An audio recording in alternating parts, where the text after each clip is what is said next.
Olá, o meu nome é Hisoka e hoje eu trago para vocês um jogo de Super Nintendo, mas hoje eu farei de uma maneira um pouco mais diferente. Farei um pouco diferente, não vou falar apenas sobre um. Sim, a análise, todo o vídeo vai se basear apenas em um, vai focar apenas em um, mas antes, como ele é uma continuação de uma trilogia para o Super Nintendo, digamos assim, então eu vou dar uma resumida nos dois anteriores e falar então do terceiro jogo. Vamos lá, explicarei a história de Metroid. Metroid é uma série de jogos de ficção científica da Nintendo, de ficção científica, ação e aventura no caso. Ela narra as missões da caçadora de recompensas intergaláctica Samus Aran, que protege a galáxia dos piratas espaciais, e suas tentativas de aproveitar o poder do Metroid. Esse jogo ficou conhecido por ter uma das primeiras protagonistas femininas em um jogo de videogame e por sua jogabilidade não linear.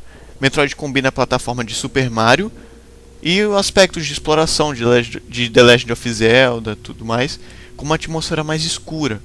Como eu falei, eu darei foco em Super Metroid, mas resumirei a história antes dele. No primeiro jogo intitulado Metroid, que foi lançado em 1986 para Family Computer Disk System, lançado também para o Nintendinho, Game Boy Advance e Virtual Console, na história vemos que logo após ter seus pais mortos pelos piratas espaciais, comandados por Riddle, Samus Aran é resgatada do povo Chozo, que são os Homens-Pássaros, e recebe o treinamento de uma guerreira.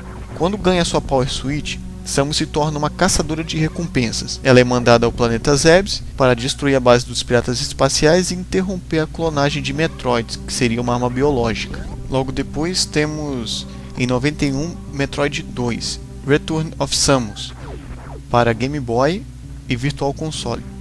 Logo após o enredo, logo após o final do primeiro Metroid, a Federação Galáctica considerou as espécies Metroid perigosas demais para existirem. E depois de suas próprias tentativas fracassadas, enviou Samus para a terra natal dos Metroid, que é o SR-388, e exterminar toda a espécie.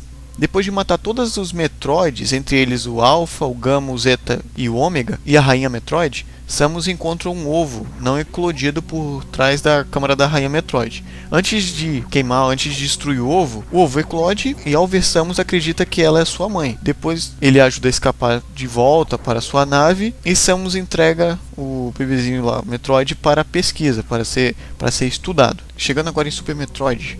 Super Metroid foi lançado em março de 94, um jogo de ação e plataforma desenvolvido e publicado pela Nintendo, lançado para o Super Nintendo e o Virtual Console, com modo de jogo apenas single player.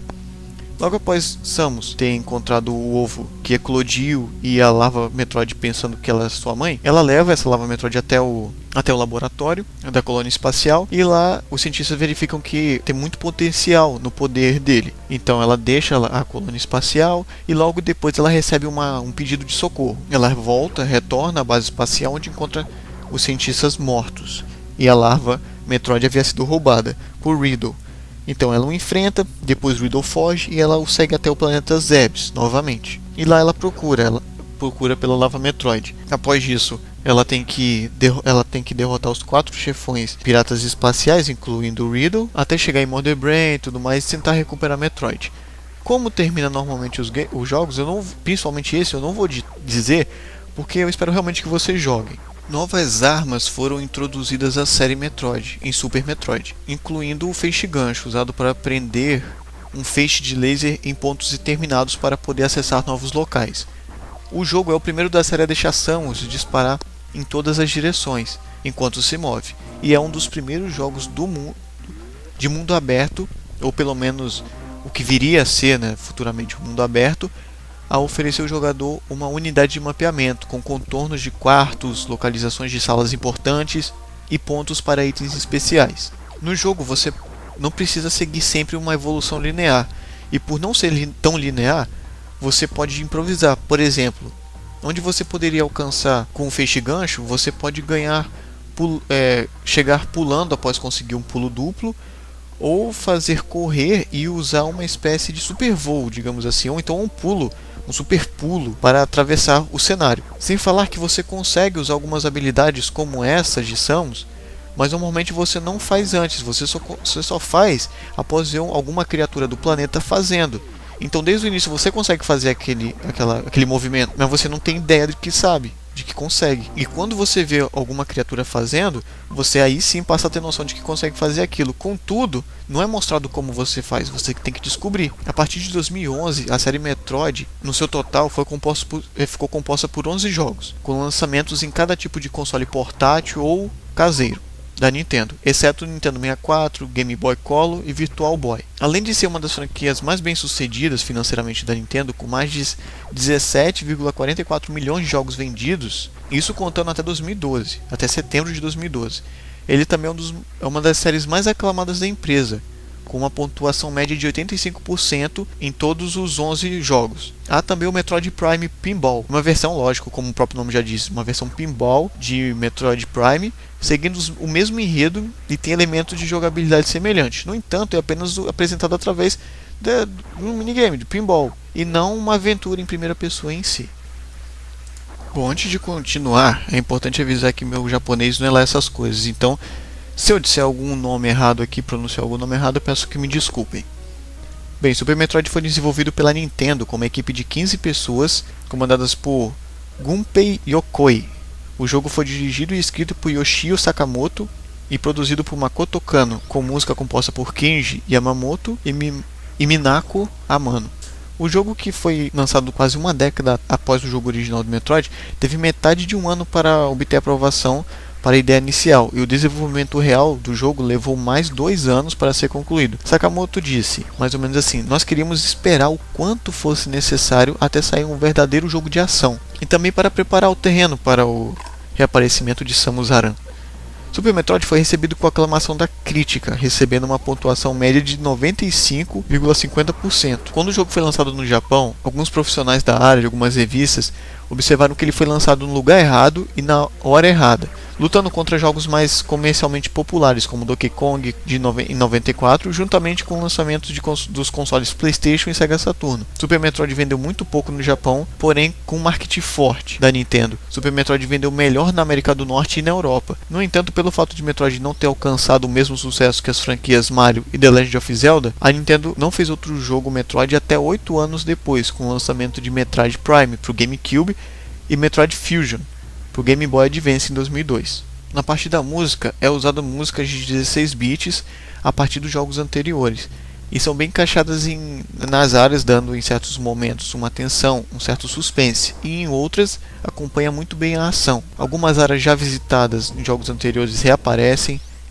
cenários muito bem variados e bem detalhados já mostram ser também uma evolução se comparados aos jogos anteriores. Há, por exemplo, cenários com características de florestas, cavernas, locais com áreas movediças e instalações como laboratórios. O jogo ganhou prêmios como o melhor game de ação de 94 e foi considerado o melhor game de todos os tempos em 2003. Além disso, Super Metroid trouxe outras inovações. Ele foi o primeiro cartucho a possuir 24 megabits na história dos videogames. Há vários hacks desse jogo, hacks que mostram a Samus sem a sua Power Switch e hacks que adicionam elementos como inimigos, itens de uniformes da Samus, cenários, entre outros. Em 17 de maio desse ano, uma imagem que mostrava jogadores de Wii empacados em partes bestas do jogo, pois poderiam ser ultrapassados usando comandos básicos, como apertar 2 vezes para baixo para fazer a Morph Ball. É triste, pois isso acontece muito hoje em dia. O exemplo que eu estou mostrando para vocês é de jogadores de Wii, mas é só uma pequena amostra de como essa geração está. Como eu citei anteriormente, para você fazer algumas habilidades ali, tudo bem, você não é adivinha para saber que você consegue fazer, tudo bem você não aprendê-las. Depois que você vê as criaturas fazendo no jogo, você passa a saber que tem como fazer. Porém, você não tem tudo mastigadinho. Não fica falando, faça isso para fazer tal coisa. Não, aperte isso para aquilo. Não, você tem que descobrir como é que faz. Bem, uma outra curiosidade aqui é que o nome da protagonista, Samus Aran, foi inspirado em Pelé.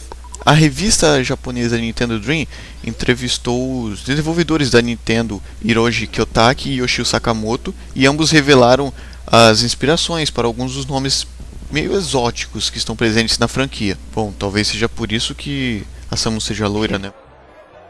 Já viu, né? Mas enfim, alguns dizem que seja Samus Aran devido ao fato de que alguns japoneses não conseguiam falar o nome Edson Arantes. E aí eles falavam something, que é em inglês, alguma coisa Arantes. E aí, devido à pronúncia, ficou Samus Aran. Mas isso é só um boato. Eu em si, pelo menos, não vi nada que comprovasse isso. Outros dizem que eles não conseguiam falar Edson e simplesmente substituíram Edson por Samus, entre outras coisas. Mas fato é, de acordo com os próprios produtores, que foi inspirado em Pelé. Metroid, por exemplo, é a mistura de Metro e Android. Na verdade, antes de se chamar Metroid, seria chamado Space Hunter, o que na minha opinião seria mais um nome genérico e que acabou ficando ainda bem, na minha opinião, como Metroid. O nome do planeta SR-388 tem como inspiração uma série de motores de motos da Yamaha. Eu já havia ouvido falar de Metroid desde criança, mas jogado mesmo eu nunca havia. Um dos pontos que me levaram a jogar Metroid hoje em dia foi a semelhança com outro jogo, e aposto que esse jogo muitos conhecem, Castlevania Symphony of the Night, lançado em 97 e com suas incríveis semelhanças quanto a jogabilidade, mapas, locais secretos, que são muitos, chefes gigantes, gameplays não linear, power-ups e o uso de alguns itens para acessar algum lugar especial ou simplesmente para avançar no jogo. Mas lógico, cada um com a sua particularidade. É óbvio que Castlevania se inspirou em Metroid, e se não o fez, com certeza foi uma grande coincidência, o que eu acho muito pouco provável. Metroid, com todas as suas inovações, com certeza já inspirou e continua a inspirar vários jogos da atualidade. Então é isso aí, espero que tenham gostado da análise. Mais um vídeo em homenagem do que uma análise de fato, né? Mas desculpe se errei ou omiti alguma informação. Não se esqueça de avaliar e comentar, sempre com respeito, por favor. Se for comentar, sempre para poder ajudar eu melhorar sempre o meu trabalho. Se não está no canal, gostou do vídeo, se inscreva. Abraço a todos e até mais.